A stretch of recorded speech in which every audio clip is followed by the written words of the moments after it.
I was in the mountains a few weeks ago, and way back when I was coming home, we went back, the family and I, to rest a little, where we were going again, the Lord willing, next week.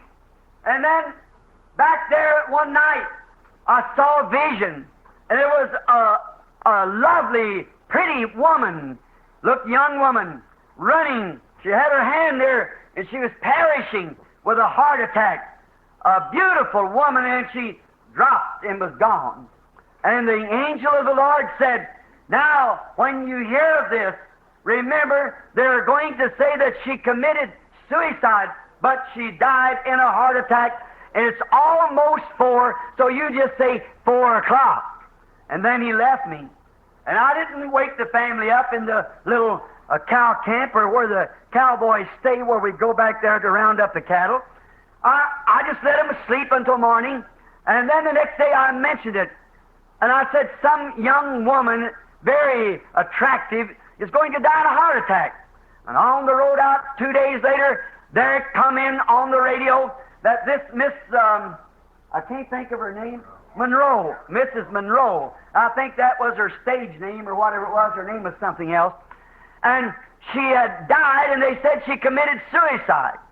Now, I don't make any difference how much I'd say it. They're still going to say she committed suicide, but the child did not.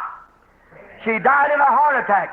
And if you'd watch, she had her hand trying to get to the phone in her hand. She had a heart attack. They said sleeping pills were there. She'd been taking them for a month, see, or more out of that bottle.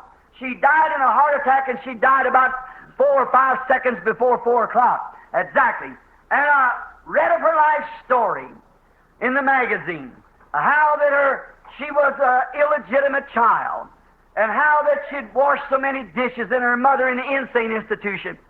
And she had longed she was the most perfect-bodied woman, I guess, in the world, but she had longed for something that money wouldn't buy.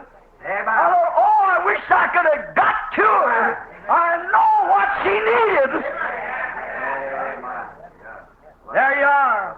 Maybe members of the churches of fame, famous Hollywood, where all the decoration and tinsel is on. But they seen those people. She could see they lived no different life than what she did. It takes influence.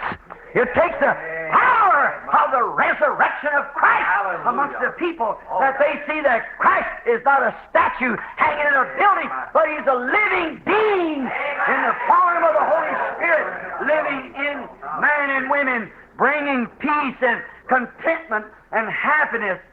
Oh, if we could only got to the young lady before she left the world.